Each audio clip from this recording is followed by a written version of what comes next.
Question भी पूछ रहे होते हैं कि 1200 वाले स्टैम्प पेपर की क्या वैल्यू है, क्या कानून में इसकी वैल्यू है अगर हम 1200 वाले स्टैम्प पेपर को लेके शुक्रवा के उसके ऊपर कोई मुआहदा वगैरह कर लेते हैं। तो इस वाले से मैं डिस्कस करूँगी। सबसे पहली बात ये कि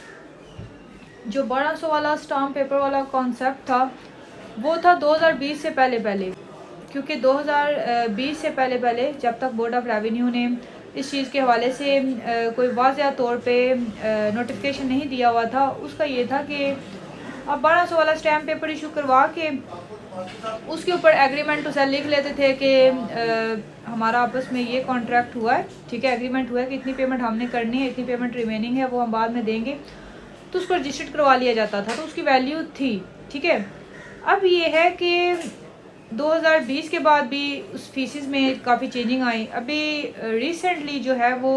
काफ़ी ज़्यादा चेंजिंग आ गई है कि आपने कितने रुपए वाला स्टाम्प पेपर इशू करवाना है, और उसमें फिर डिफरेंट स्लॉट्स हैं कि अगर आप आपस में एग्रीमेंट कर रहे हैं तो उस एग्रीमेंट को जो आप आपस में एग्जीक्यूट करने जा रहे हैं वो प्रॉपर्टी आया एग्रीकल्चर है